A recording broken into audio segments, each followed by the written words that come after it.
ako'y kanyang nilait. Nais ko ipagtanggol mo ako sa kanya.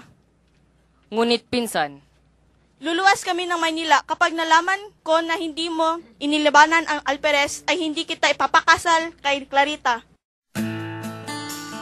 Maria! Nakuha ko na ang sulat na nagpapatunay na ako ay hindi na ekskomulgado. Ikaw kaagad ang aking tinungo. Ipagpatawad mo sana ako kung hindi ako nagpasabi na ako'y darating. Marahil ay naistorbo ko kayo. Ako'y babalik na lamang, Maria.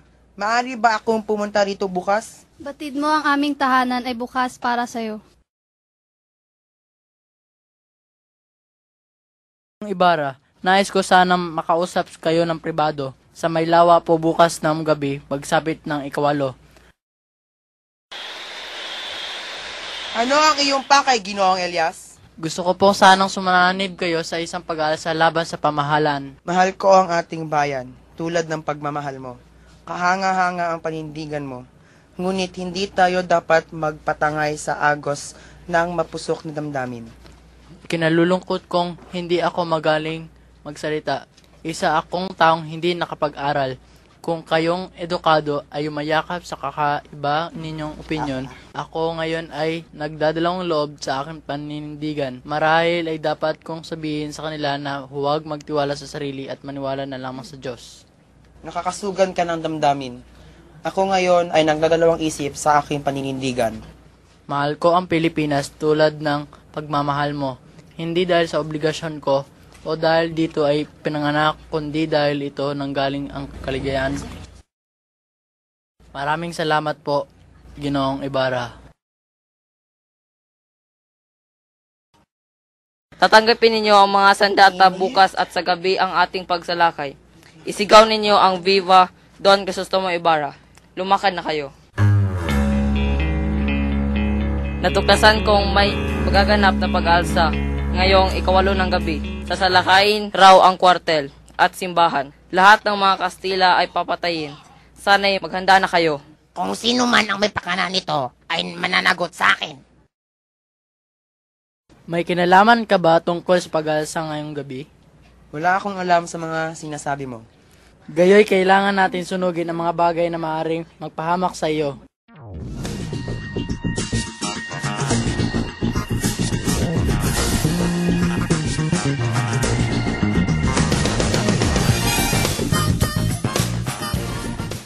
Kilala niyo po ba si Don Pedro Ibermendia? Siya ang aking nuno sa tuhod. Si Don Pedro ang dahilan ng kasawian ng aking pamilya.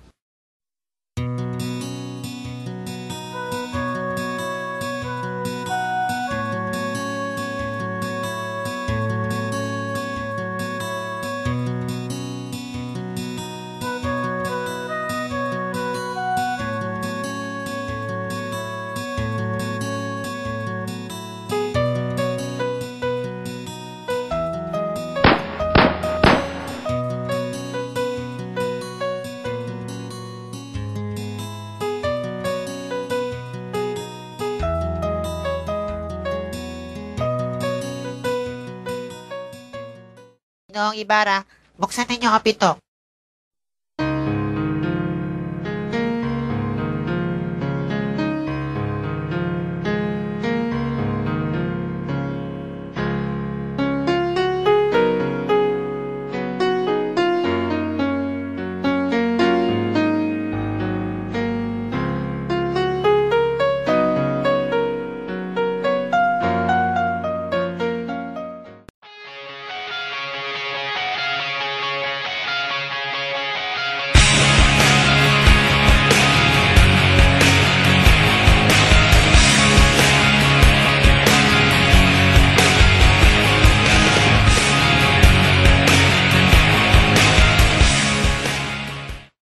Po kayo.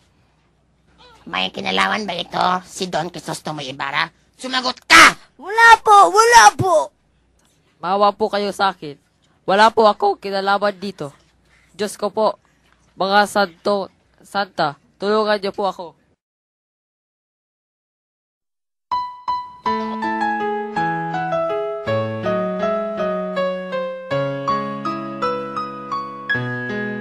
Tinulungan ako ni Elias na makatakas. Nandito ako upang maalam at pinatatawad na kita.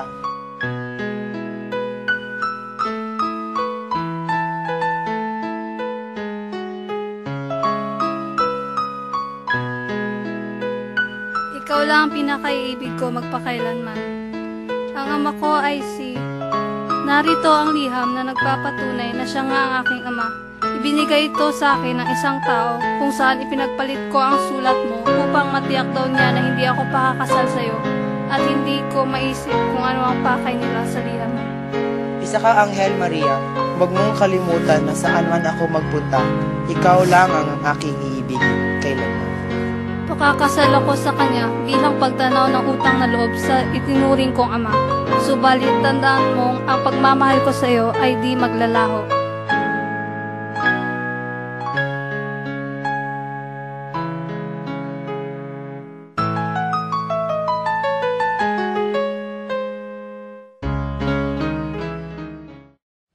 Magtago po kayo at tatakpan ko po kayo ng mga dahon.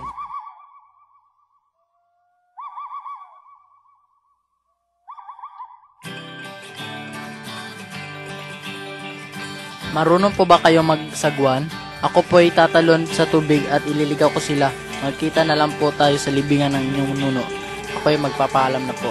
Mag-iingat ka sana. Tumahan ka, Maria. Wala na tayong magagawa pa. Hindi na natin mababago ang katotohanan na wala na si Ibarra.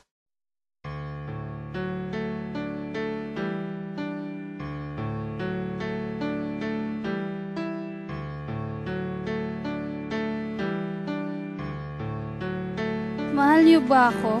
Alam ko na po ang lahat. Noong buhay pa si Crisostomo ay pumayag ako na magpakasal kay Linares. Subalit, wala na siya, ano pa ang saysay ng buhay? Anak, patawa. Kumbento o kamatayan. Anak, hindi mo batid ang hiwaga sa mga pader ng kumbento. Mas gusto ko pang makita kang sawi sa kasabuhay. Huwag lang ang kumbento, anak ko. Kumbento o kamatayan. O Diyos ko. Kumbento o kamatayan. O sige, magmongha ka. Huwag ka lamang magpakamatay.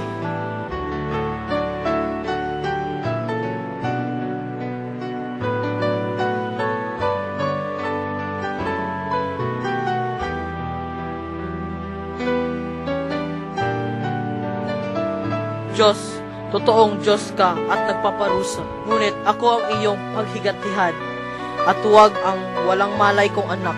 Iligtas mo po siya, Panginoon. Inay! Inay! Si Basilio po ito, Inay! Inay! Hindi niyo ba ako nakikilala? Basilio, anak ko! Gumising ka, anak!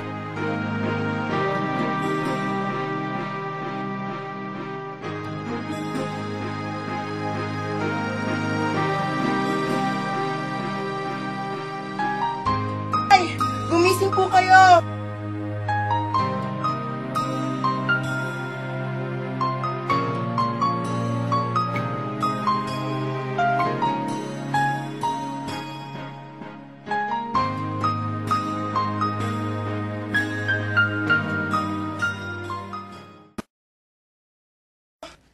Bata, mamamatay ako bago magbukang liwayway. Kumuha ka ng mga kahoy at takpan mo kami ng iyong ina at silaban mo ang aming bangkay hanggang kami ay maging abo. Maghukay ka sa may puno ng balete at may makikita kang ginto at gamitin mo iyon para sa iyong kinabukasan. Sige na, gawin mo na sinasabi ko sa iyo. Mamamatay akong di man lang nasisilayan ng pagbukang liwayway sa aking inang bayan. Kayong makakita, batiin ninyo siya at huwag kalimutan ang mga nalugmok sa dilim ng gabi.